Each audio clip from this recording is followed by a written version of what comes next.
जोहार साथियों, तीसरा चरण भी अब समाप्त हो गया और लगभग आधा चुनाव भी संपन्न हो गया। ये तीन चरण ने स्पष्ट कर दिया कि जनादेश का मिजाज क्या है। ये मिजाज बताता है कि वर्तमान प्रधानमंत्री किस प्रकार से घबराहट में, चुनाव में जो बातें नहीं होती है उन बातों को भी कहने लग गए। कौन भैंस खोल कर ले जाएगा, कौन क्रिकेट टीम बनाएगा, कौन मंदिर में ताला लगाएगा, मुस्लिम शब्द लेकर बातें करना, ये सीधे तौर पे ये इशारा कर रहा है कि जनादेश इंडिया के पक्ष में है। इसका एक उदाहरण कल आप लोगों को चाईबासा और बसिया की जो जनसभा हुई उसमें स्पष्ट तौर पे दिख गया होगा। प्रधानमंत्री जी 2 दिन पहले जिस जगह पर चाईबासा में अपनी सभा को संबोधित करने का काम किया,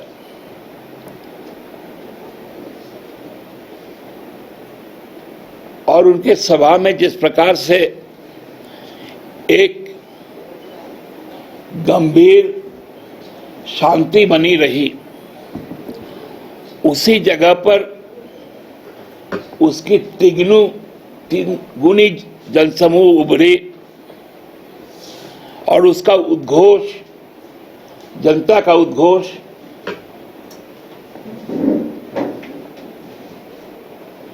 जिस प्रकार से सकारात्मक तौर पे सामने आया,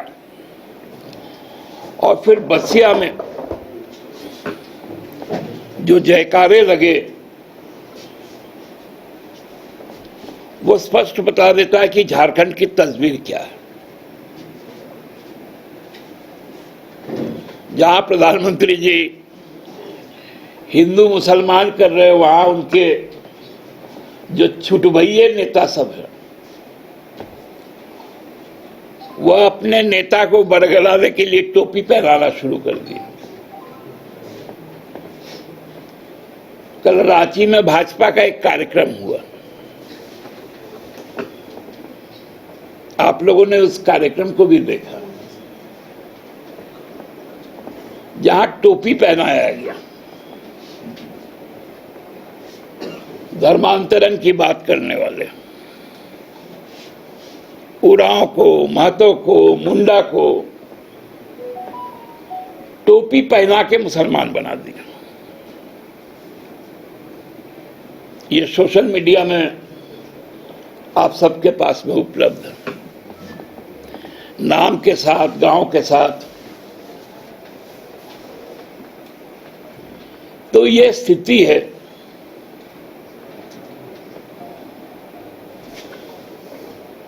भाजपा का जो रांची लोकसभा का कार्यालय बना, जो मीडिया सेंटर भी है, वो किसकी जमीन पर है? क्योंकि अदालत तो कहता है कि वो ट्राइबल जमीन है।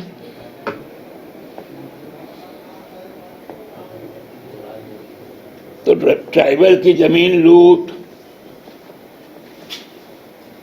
मुसलमानों के खिलाफ ही अलगार,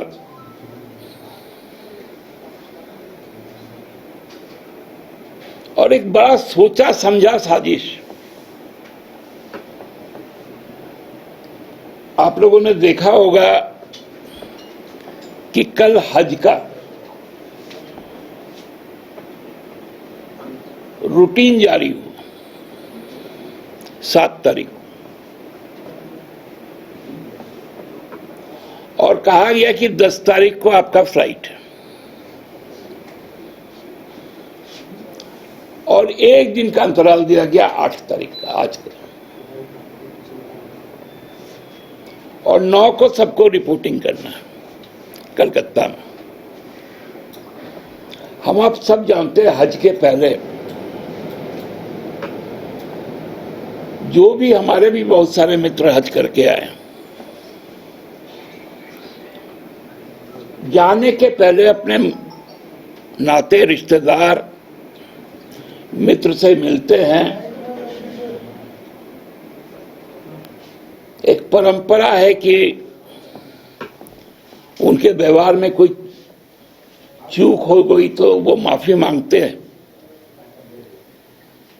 और फिर हमारे लिए दुआ भी करते हैं। वो वक्त भी नहीं दिया गया।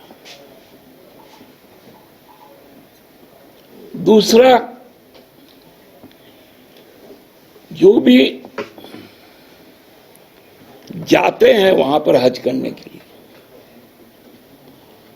हम सब जानते हैं ये स्थापित परंपरा है कि उनको एयरपोर्ट तक छोड़ने के लिए एक आदमी के पीछे लगभग 5 से 10 आदमी रहते हैं। तो एक दिन में किनका रिजर्वेशन हो पाएगा कलकत्ता तक?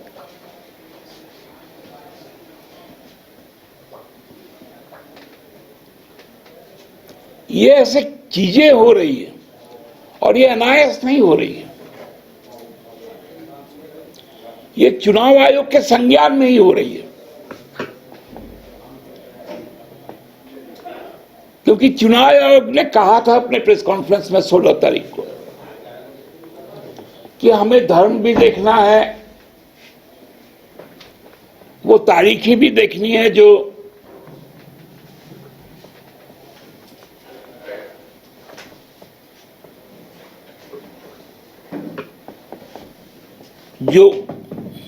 पर्व त्योहार है,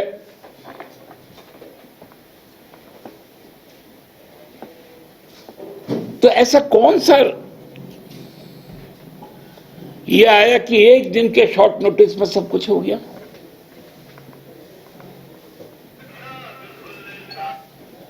कितने लोग अपने वोटिंग अधिकार से वंचित हो जाएंगे? क्योंकि हमारे यहां 13 तारीख को पहला फेज का चुनाव,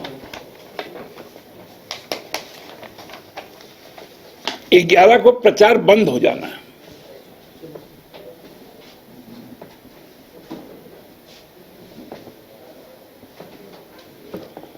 अब जब 3 चरण में यह स्पष्ट हो गया कि भाजपा बुरी तरह हार रही है, झारखंड में भाजपा के जो जीते हुए सांसद है वो गांव नहीं घुस पा रहे, ग्रामीणों का विरोध का सामना करना पड़ रहा है। हर जिले से इस तरह की तस्वीरें आपको आ रही होंगी सोशल मीडिया पर, जिसमें बैनर लगाया गया है गांव के बाहर,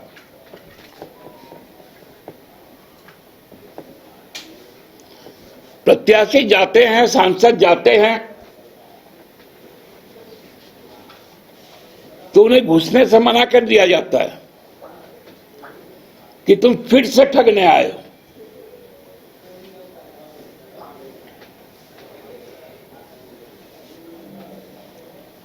बाबूलाल जी क्यों नहीं बोल रहे सरना धर्मकोट पर?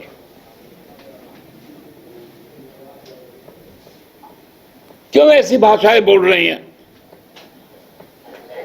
जिससे समाज में विष घोलने का काम कर रहा है?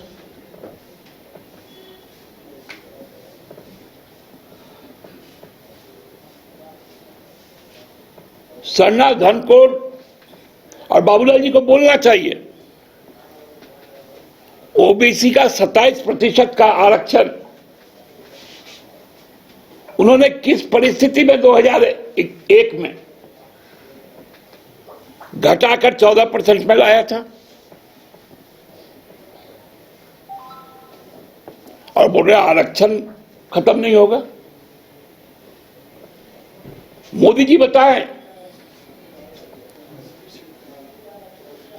आरक्षण खत्म नहीं होगा तो आपने ईडब्ल्यूएस का आरक्षण क्यों लाया?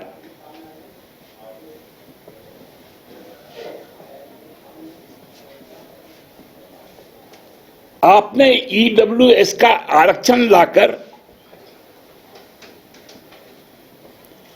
क्या एसटी, एससी, ओबीसी का आरक्षण पर प्रहार नहीं किया?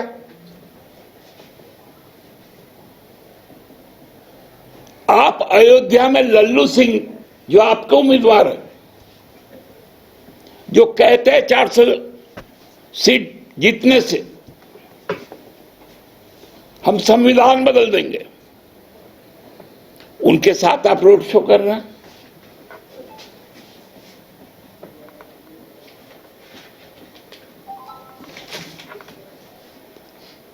आपके नेतागण जिस क्षत्रिय समाज के अस्मिता पर हमला करता है, आप उसको अपना उम्मीदवार बनाते हैं।